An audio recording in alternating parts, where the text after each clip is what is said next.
Shout out to Felix Gray for sponsoring this update. Their lenses filter blue light and eliminate glare from screens without the telltale yellow tint or the color distortion of other computer glasses. Yeah, these are awesome. Get yours with free shipping and free returns at felixgrayglasses.com/no. Oh, man. Welcome to the Know, I'm Brian. You know, all the console guys, they always celebrate how many bajillions of dollars they've made. How about the PC guys for a change? Well, we've got some new data about just how much the master race accounted for all of gaming's mega billions in 2017. And it's quite a sizable chunk of the pie. According to data from gamesindustry.biz, PC gaming accounted for $32 billion of the entire industry's $116 billion in revenue. So that means the PC slice of that pie, it's about 28% of the total. Puts it right in line with console gaming, which was 29% of the total marketplace.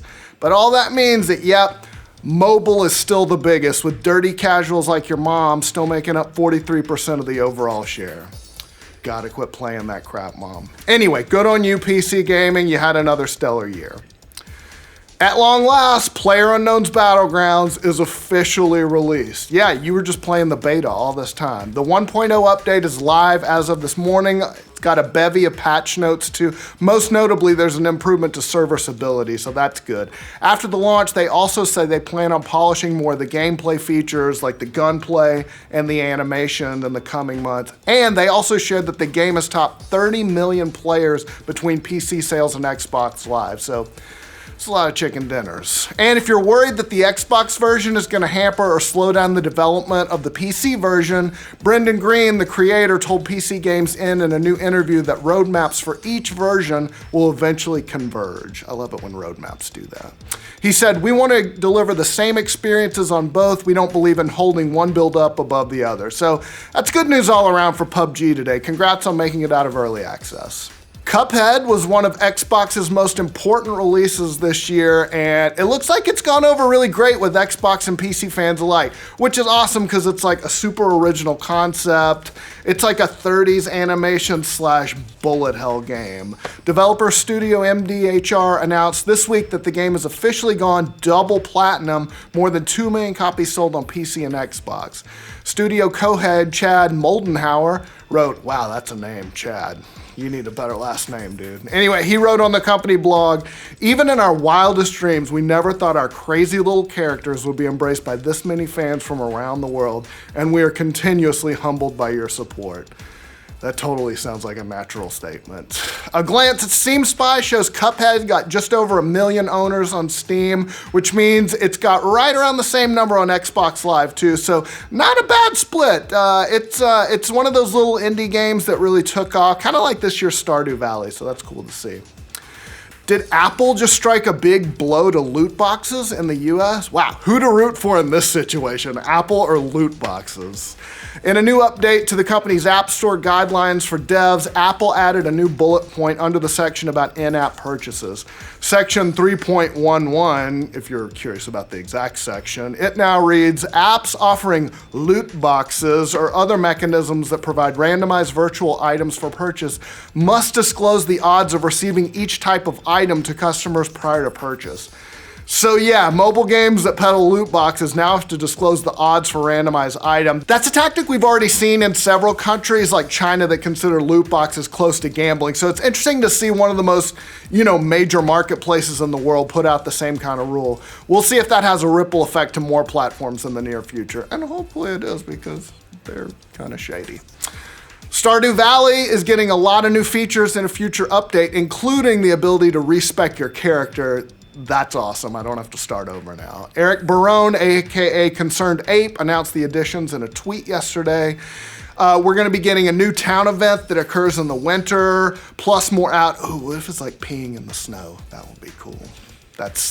They don't have enough pixels for that. Plus more outdoor decorations and NPC events, and we get signs that you can customize to display any item you want. But the big news, you're gonna be able to respec professions in case you wanna go back and be a rancher instead of a tiller. And if so, what the fuck are you thinking? 10% crop bonus, people, stick with tiller. Anyway, we don't have an exact date yet, but it's expected to happen early next year.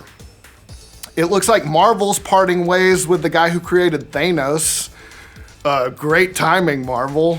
In a Facebook post, Jim Starlin said he's moving on from Marvel Comics after a conflict with executive editor Tom Brevoort.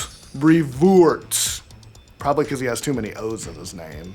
It has to do with an upcoming graphic novel that Starlin wrote. It's called Thanos, the Infinity Siblings. But Starlin said that Brevoort basically spoiled his graphic novel because he approved a really similar plotline for the ongoing Thanos monthly comic. Starlin, he got mad, and he wrote on Facebook, "Too bad for me, so I'm moving on." Starlin, he's like a legendary figure at Marvel. He's created not only Thanos, Drax the Destroyer, and Gamora, yet Marvel's like, we don't need you anymore. He's apparently had some squabbles with Marvel Comics in the past, but by contrast, he said that Marvel's movie division, quote, has treated me very well and generously. Them I like.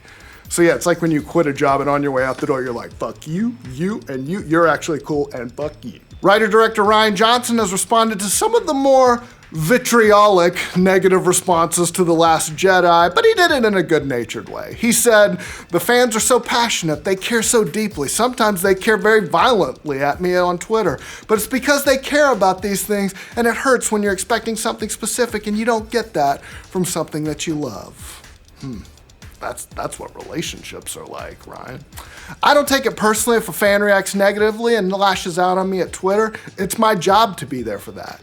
He added, what's that? I can't hear you over the machines counting all my money. Guess what? The next trilogy is going to revolve around the alien with the milk tits. Suck my nuts, internet. He didn't say that. That would be bad. He also said correctly that every Star Wars fan has a very different idea of what a Star Wars movie is supposed to be. And that if he tried to write a movie to appease everybody, that would have been a surefire way to mess everything up. Johnson pointed out that George Lucas himself set the precedent for distinct and different storytelling as the creative force behind the original trilogy, and that was the path he had to follow. Did he just blame George Lucas for everything? So yeah, The Last Jedi might have pissed some fans off, but others love it. I thought it was all right. At any rate, The Last Jedi is certainly the most talked about Star Wars movie in a long, long time. Halloween is getting another reboot/sequel next year, and Jamie Lee Curtis is coming back to the role of Laurie Strode. That's awesome. She's not going to be the only returning cast member, though. The original Michael Myers will be slipping on the mask again as well. The website Bloody Disgusting broke the news that Nick Castle will once again portray the masked killer. Isn't he in a Shatner mask, or is that just a legend? While Castle never had any spoken lines as the character, he did put in all the personality that you associate with Michael Myers. Like, remember when he stabbed that dude in the wall and then he stopped as if he was thinking like, yeah, that was pretty fucking awesome of me. Yeah, that was all Nick Castle.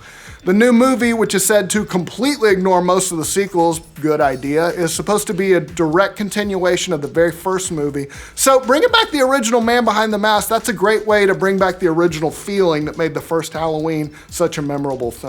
Oh, and John Carpenter may not be directing the follow-up, but he's returning in a key way. He's gonna bring in the fucking synth music back. He's gonna play the synth score again. That's awesome. Halloween opens, you won't believe this, next October. Breaking news, Apple has finally confirmed that it intentionally slows down old iPhones when the new ones comes out. Actually, they didn't really. But they did talk about why old phones run slower. Hint, hint, it's the battery. Recently, Apple released a feature to smooth out power peaks in older phones like the 6, 6S, SE. Those peaks were causing the phones to shut off. And then there was a lot of research on Reddit, and people were like, oh, Apple's acknowledging they're throttling phones because of this update. In that statement, they acknowledged that lithium-ion batteries degrade over time, which that's not really news, but everybody jumped on that acknowledgement as some proof of like this planned obsolescence conspiracy. At any rate, they're gonna add the feature to newer iPhones too. Oh, maybe, let us swap the battery out in our iPhone. That would help too. Apparently not everyone is sad that net neutrality is dead. I guess there's Ajit Pai and the devil.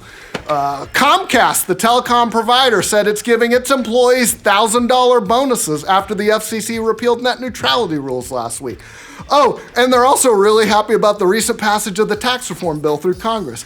AT&T is doing something similar. They're also giving $1,000 bonuses to its 200,000 employees as well. In a statement, Comcast also announced that it's going to spend more than $50 billion over the next 5 years to improve its infrastructure. Wow, right after the government did what they wanted it to. What a coincidence. So there you go. Looks like it'll be a Merry, Merry Christmas for all the telecoms out there. Just like Jesus wanted. Anyway, that's all the news. What did you think? Did you like it? Did you hate it? Let us know in the comments. And for all your news from every corner of the internet, be sure to like this video, subscribe to The Know. Hey, thanks to Felix Gray for sponsoring this update. If you use PCs a lot for work, or like me, for gaming 10 hours a day, you can notice a bit of strain on your eyes after several dozen hours. But Felix Gray, they offer glasses with lenses specially designed to filter out blue light and eliminate glare, and those are two big culprits behind all that eye strain. The glasses themselves, they're crafted from premium Italian acetate, and their blue light filtering material is built into the lens so that they're effective, but they don't have that weird yellow tint or the color distortion that you sometimes see in other computer glasses. Right now, they're available in non-prescription and reading glasses, but keep an eye out for prescription versions because we hear those are coming soon. If you want to try them out and give your eyes a break, give your eyes a break, they're important. Felix Gray offers free shipping and also free returns, so if you decide they're not for you, you're not out a penny. It's all good. Get yours at felixgrayglasses.com/know.